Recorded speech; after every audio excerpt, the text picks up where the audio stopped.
नगरपालिका निवडणुकीत निवडणुकीआधीच शतक पार करणाऱ्या भाजपनं आता थेट महानगरपालिका निवडणूक होण्याआधीच हाफ सेंचुरी मारल्याचं चित्र समोर येते. आतापर्यंत इतक्या मोठ्या संख्येनं नगरसेवक बिनविरोध निवडून येणं हे महापालिका निवडणुकीच्या इतिहासात पहिल्यांदाच घडल्याचं बोललं जाते. त्यामुळेच आता या सगळ्या प्रक्रियेची चौकशी होणार असल्याचं सांगण्यात येते. खरंच इतक्या मोठ्या संख्येनं नगरसेवक बिनविरोध निवडून येणं शक्य आहे का, हा प्रश्न या ठिकाणी उपस्थित होतोय. महत्वाचं म्हणजे बिनविरोध निवडून आलेल्या नगरसेवकांचा आता पुढे काय होणार आहे, चौकशी झाल्यानंतर मग काय होईल. एकंदरीतच निवडणुकीपूर्वीच मिळालेलं हे यश भाजपसाठी ताकदीचं प्रदर्शन ठरते की भविष्यात अडचणी निर्माण करणारा मुद्दा. चला बोलूयात.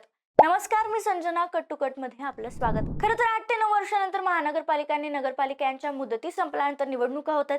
त्यामुळे कार्यकर्त्यांमध्ये इच्छुकांची संख्या वाढणं, पक्षाकडे दाद मागणं, सातत्यानं बैठका, ताणतणाव, अंतर्गत राजकारण हे सगळं होणं अपेक्षित होतं. मात्र यंदाच्या निवडणुकीत अनेक अनपेक्षित घडामोडी घडताना दिसतात, ज्यामुळे ही निवडणूक इतर वेळेपेक्षा वेगळी ठरते. लोकसभा निवडणुकीत बसलेला धक्का भारतीय जनता पक्षानं मनावर घेतला आणि त्यानंतर विधानसभा तसेच नगरपालिका निवडणुकांमध्ये भाजपनं केलेला कमबॅक हा उल्लेखनीय आणि चर्चेचा विषय ठरला असं म्हणायला हरकत नाही.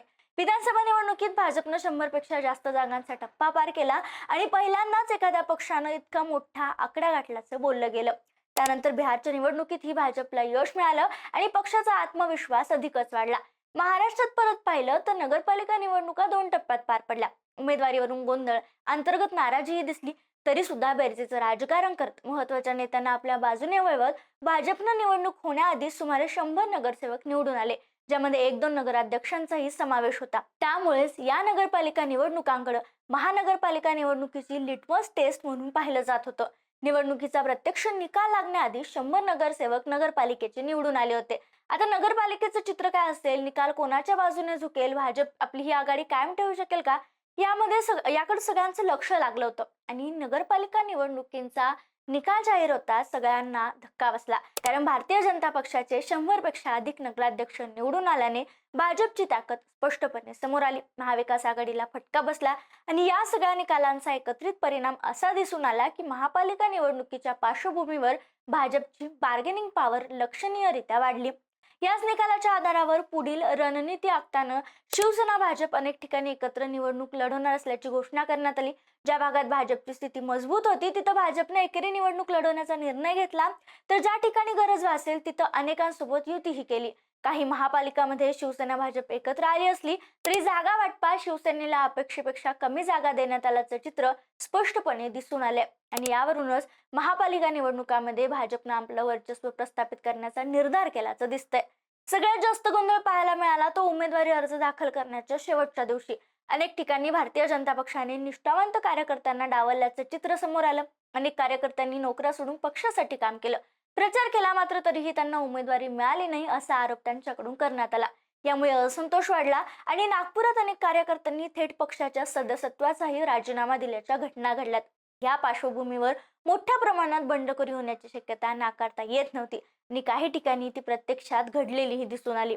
असं असताना 2 जानेवारीला अचानक धक्कादायक आणि आश्चर्यकारक बातम्या समोर आल्या. कल्याण, डोंबिवली, अहिल्यानगर, ठाणे, भिवंडी, पनवेल, जळगाव, धुळे आणि पिंपरी चिंचवड या महत्वाच्या शहरांमध्ये भारतीय जनता पक्ष आणि शिंदे गटाच्या शिवसेनेचे मिळून तब्बल 66 नगरसेवक बिनविरोध निवडून आल्याचं समोर आलं.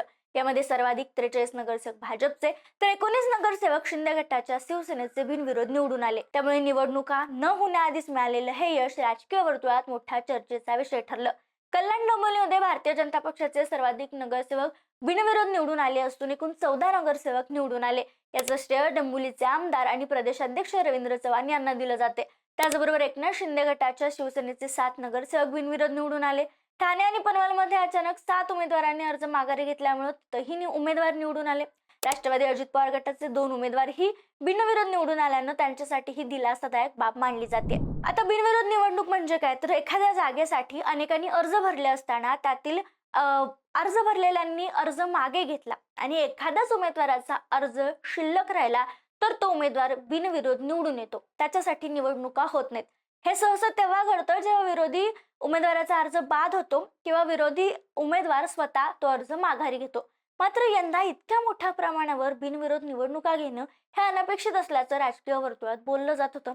कारण 66 हा आकडा काही छोटा नाहीये. त्यातही भाजपचे तब्बल 43 नगरसेवक बिनविरोध निवडून येणं आणि काही ठिकाणी महाविकास आघाडीच्या मजबूत उमेदवारांनी अचानक माघार घेणं, यामुळे अनेक प्रश्न उपस्थित झाले. या पार्श्वभूमीवर विरोधकांकडून उमेदवारांना धमकावण्यात आलं, पैशाचं आमिष दाखवण्यात आलं, दबाव आणि जबरदस्ती करून नामनिर्देशन मागं घ्यायला भाग पडलं, अशा तक्रारी राज्य निवडणूक आयोगाकडे दाखल करण्यात आल्या.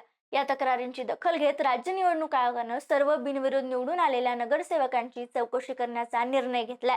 आणि आता ही चौकशी पूर्ण झाल्यानंतर हे उमेदवार वैधरित्या बिनविरोध निवडून आले असल्याची घोषणा केली जाणार आहे. त्यामुळं जर चौकशीत काही असं किंवा वेगळं सापडलं तर त्यांची बिनविरोध झालेली निवड बाद होऊ शकते.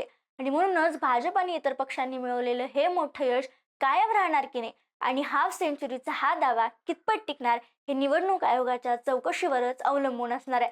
मात्र यावर तुमचं मत काय आम्हाला कमेंटमध्ये कळवायला विसरू नका.